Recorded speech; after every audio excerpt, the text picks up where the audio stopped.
This is the SES Defender of Freedom uploading data log for days 127 to 130 of the Galactic War. Hello Data Archive. Helldivers stand tall as they have shown the galaxy the depths of their hearts. But our heroes cannot rest, as a new technological breakthrough begins a new offensive to retake 2 sectors. With a resounding vote to save the very sick children trapped on Vernon Wells, the majority of Helldivers focus their deployment on day 127 in efforts of saving the hospital for very sick children.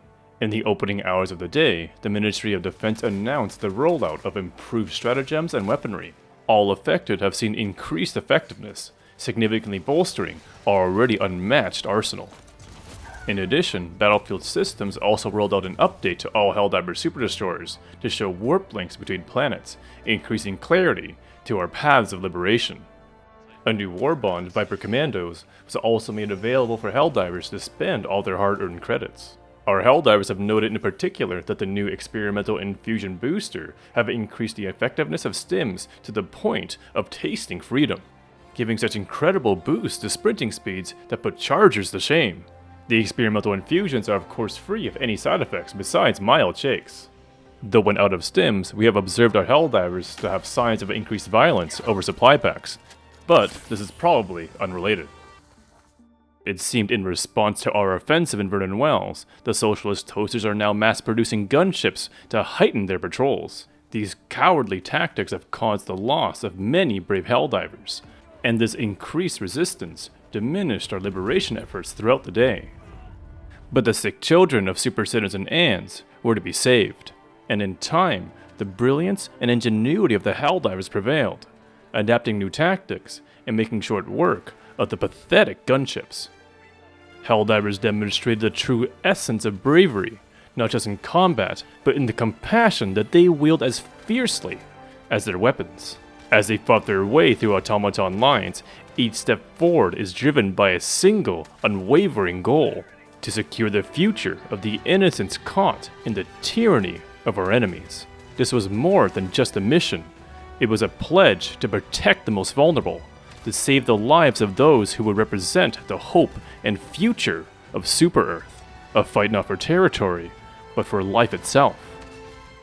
And after the morning of day 128, Vernon Wells saw liberation. With all bot scum cleansed of the planet, our forces rapidly secured the ruins of Super Citizen Anns and began the search through the rubble. And miraculously, the thousands of civilians trapped, including the 4,311 very sick children, were all found alive. Rescue operations began immediately to transport them all to safety, and a very special message was then sent to all Helldivers. Dear Helldivers, thank you so much for saving us. They told us you made a lot of sacrifices to help us. We'll always be grateful. Now we can grow up to become Helldivers too. With Liber Tea, the very sick children of Super Citizen Anns. Excuse me. The children were all rescued and have been transported to Super Citizen Mary's hospital for tragically ill youth, thanks to the impressive feats of the Helldivers. As these tragically ill children grow old enough, they have signed an intention to enlist, and they will join the ranks of Super Earth Armed Forces to pay forward their gratitude for their rescue as soon as they become of age. The Ministry of Defense has issued each child to receive a AR-23 Liberator assault rifle upon turning 15. In addition, a crowdsourced fund will pay for the remainder of their care and military academy training. A truly momentous victory for Super Earth. But I get the feeling that we're forgetting something. Defender of Freedom, the major order still needed us to liberate Marfark. Oh, right. On Marfark, the anti-tank material was already being moved out of reach by the automatons following the rescue on Vernon Wells. With only 24 hours remaining, Helldivers deployed in efforts to also obtain the materials on Marfark. Despite our best efforts, the cowardly appliances knew they could not stop our assault and snuck away with the materials. But there will always be another time to create deadly mines, and Helldivers should commend themselves for an impressive presentation of bravery and determination in rescuing the future Helldivers of Super Earth. Marfark remains in the metal hands of our electronic enemies, and the adult and pre-adult workers over the age of 7 in the anti-tank mine factories have been reassigned to other employment for the time being. But following the end of the major order, heralded the announcement of the next from High Command. The Terminid populations have continued to sit at unmanageable levels. Throughout our operations on the Automaton front in the past week, no progress has been made on the Terminid front.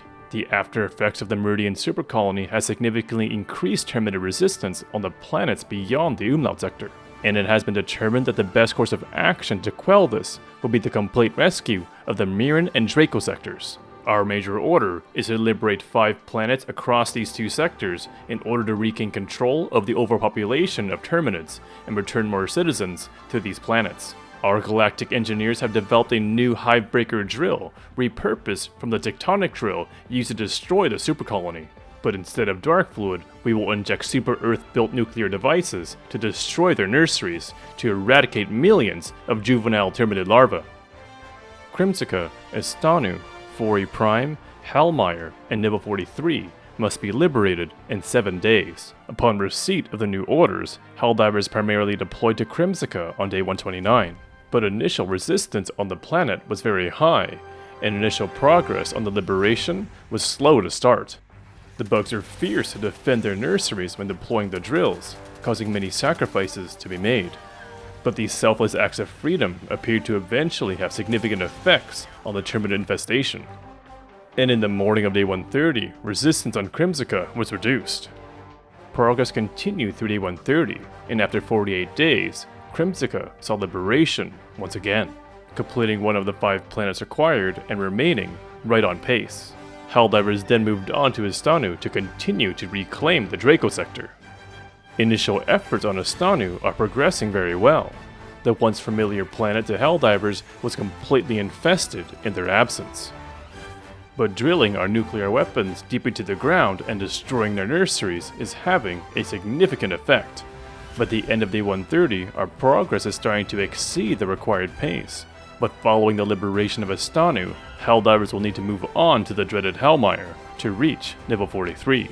This concludes this data log for days 127 to 130 Data Archive. We would like to congratulate all Helldivers for their remarkable efforts in the past days. Let us liberate these sectors once again for managed democracy.